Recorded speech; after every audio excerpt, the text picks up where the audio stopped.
Welcome back to this CNBC Africa special broadcast where we're coming to you from the Ekurhuleni Civic Centre in Germiston. We've just seen the city of Ekurhuleni's 2013-2014 budget being tabled, and we're unpacking some of the detail now with both the MMC for Finance, who's Moses Makwakwa, and MMC of Economic Development in the municipality as well, Bennet Nikani. Gentlemen, let's continue with our conversation, and before we drill down into the kind of projects that you're pursuing, Councillor Makwakwa, let's perhaps start off with the health of your balance sheet right now. How healthy a balance sheet are we looking at? Look, with the economic environment in the world, where there's serious problems in the economy, we still survive as a municipality. I must say that. We have started to build a reserve.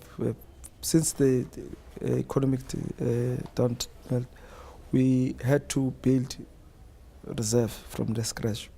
Now at 750 million that is put aside, as part of the capital reserve structure of the municipality. The second thing, our liquidity in terms of the last quarter report indicates that we can hold the municipality for 69 days. Which simply suggests that in 2 months period, we can continue with our services if there could be a crisis without feeling any pressure. But of course, those must be sustainable from time to time, from year to year. The recent bond issued, it also demonstrated that even investors have confidence on how we manage our finances. Okay, so you're financially viable, you've got enough to invest in the projects that you're prioritizing at this stage. Let's unpack some of the focus areas at this point. Councillor Nikani, how you're able to grow this budget moving forward is to a large extent dependent on job creation, and you alluded to this a little earlier. Statistics South Africa says that the Ekurhuleni current unemployment rate sits at 29%, and it's coupled with a relatively low-skilled population as well. It poses quite a threat to the city's growth and development moving forward, but you've prioritized the revitalization of the manufacturing sector and the Aerotropolis to address that unemployment scenario. So take us through some of the plans that are being put on the table. Coming from this financial environment that MMC for Finance has actually indicated, it is a confidence on our part that we should actually do extraordinary measures to really lift the city. And the success of any city is by investing in its own inhabitants. And we are therefore driving a major program in partnership with business. We have had a business consultative conference early this year. We have had hosted the Airport Cities Conference, and this following month in June, we are hosting a job summit and expo, which its aims is to actually attract business people who are actually going to exhibit there and actually show as to how best they can actually assist us in this major drive. Yeah, because you can't do it alone. I mean, you've dedicated, 69 million rand to development of the, the skills-based and this industry-based skills development project specifically. Councillor Makwakwa, take us through the kind of experience you've had so far, because in your address this afternoon you highlighted that some of that foundation has been laid. From that experience, practically speaking, is this as easy to do as the theory suggests? It's not an easy as to do, but it depends on your intention, willingness, and the political buy-in from all partners who are there. Because if you want to develop skills, the private sector must appreciate our contribution, because we have put about 15 million for the matric group. Just when they complete schools, if they are vulnerable, they can't go to universities, they could get employment on the some of the industry in terms of experiential training on artisan and other necessary skills that we engineering service skills, and they can through that process grow.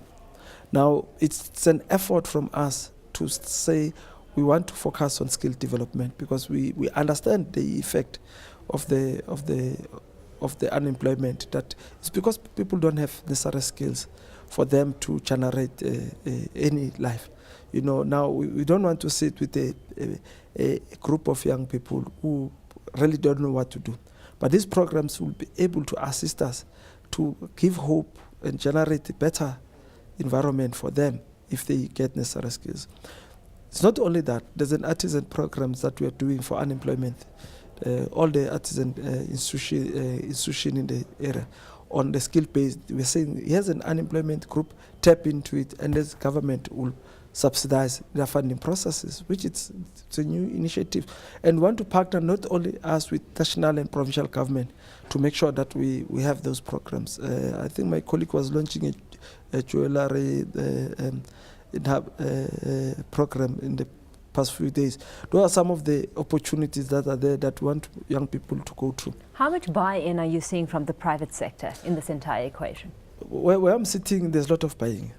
You see, we started a relationship with private sector a long time ago. I think it was 2009 to 10, where we said to private sector, please employ one person in a year. And they did place those people, but that was not sustainable. Mm-hmm.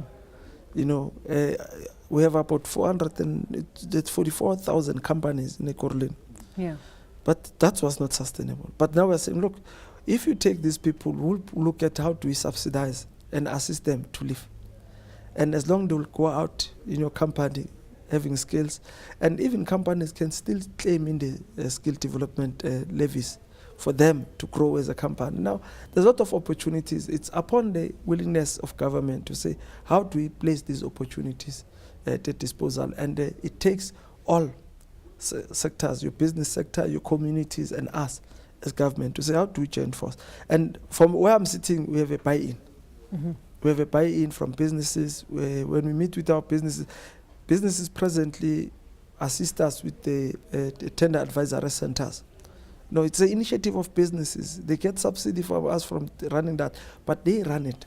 Yeah. Themselves, big businesses. Well, Councillor Nikani, where we've had the issue of sustainability being raised here, I mean, sustainability of a business and so too the sustainability of a positive employment scenario would be dependent on how conducive any environment is to business, how supportive infrastructure is to business as well. To what extent are we looking at an efficient and effective infrastructure environment that is accessible and says to the private sector, we are open for business?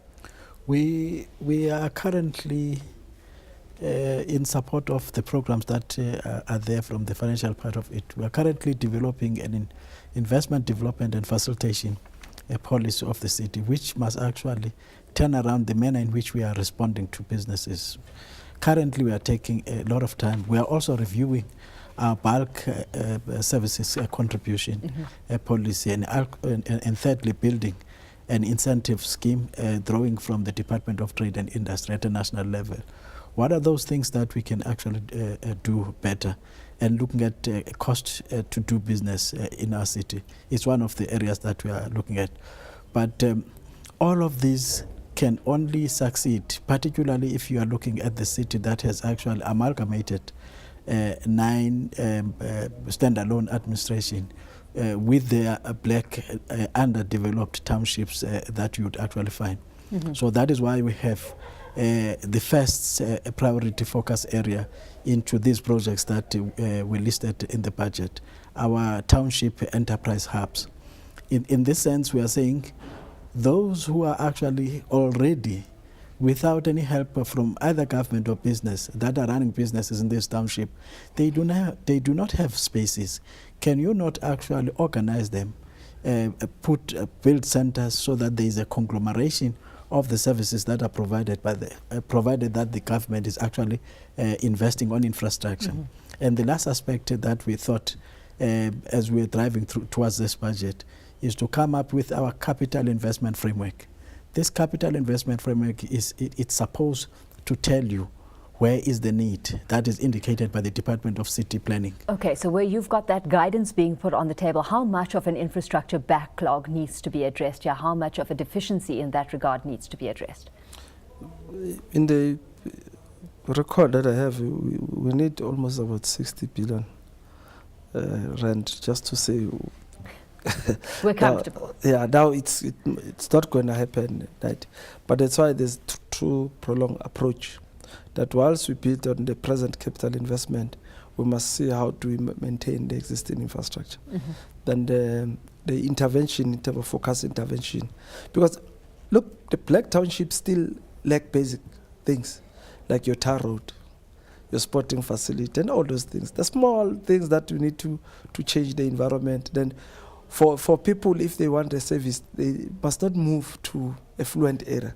All those services must be there. You know, African communities presently, they take children from township schools to suburbs. It's because they don't have confidence in the infrastructure that's there. Now it's upon government to put up a proper infrastructure. You know, you put up tar roads, agree in terms of development of CBDs in those areas. People must live that in an environment where they are comfortable. When you collect the refuse on time, there we must cut grass. You know, there must be no open space that it's just left and then there because it's a Black Township. So all those things looking must change. forward then, Councillor, I mean, where are your optimism and confidence levels sitting in terms of the budget that you have and what you actually have to do with it? How constrained are you feeling by your budget? That's why we did mention that we operate in a budget where about 2 billion need to be put on social package. Just imagine if you take in that 2 billion and convert it into livable project, what will have happened? But the reality now, there are people that don't have any means that we need to support in providing basic services for them. That's one of the biggest constraints. There was also water losses.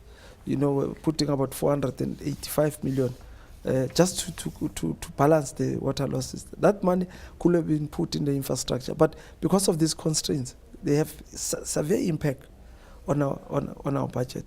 Now, just very quickly, because we've run out of time here, but I've got to ask you, given those constraints and you know, part of this outlook moving forward, you highlighted at the top that about 18 billion of that budget comes through from your taxpayers themselves, your ratepayers themselves, and the services you render. How much room do you have to maneuver with regards to raising revenue that way by increasing tariffs, for example?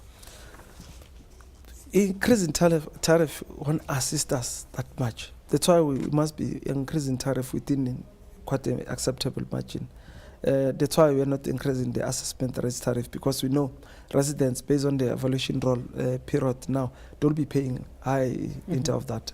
That's one thing. On electricity, we have to keep for the poor and make sure that also for business, I didn't highlight that the businesses will be paying less than what they were paying previously. The way we structured that, because if we look at tariff, we still have to pay for those services that we get, and there's a minimum amount that we generate from that tariff. But the second point that it's very important is that the first thing that we need to make sure is that we need to acknowledge there are people, they need to live, before even thinking about how to expand them. The present people, that all of them must receive all necessary services. The people in the informal settlement, you know, we have about 154 informal settlement as a metro. You know, it's about 64,000 population of people that we know in terms of their life. There's nothing. You know, there's no electricity, there's no water, there's no amenities for children. In the informal settlement, you have a lot of children. Those people grow in an environment where they don't know what is life. Well, a lot of work needing to be done, a tough balancing act that you've got to perform. Gentlemen, unfortunately, we've run out of time, so we're going to have to leave the conversation there. But thank you so much for joining me this afternoon. Of course, the MMC for Finance, Moses Makwakwa, and MMC for Economic Development as well, Bennet.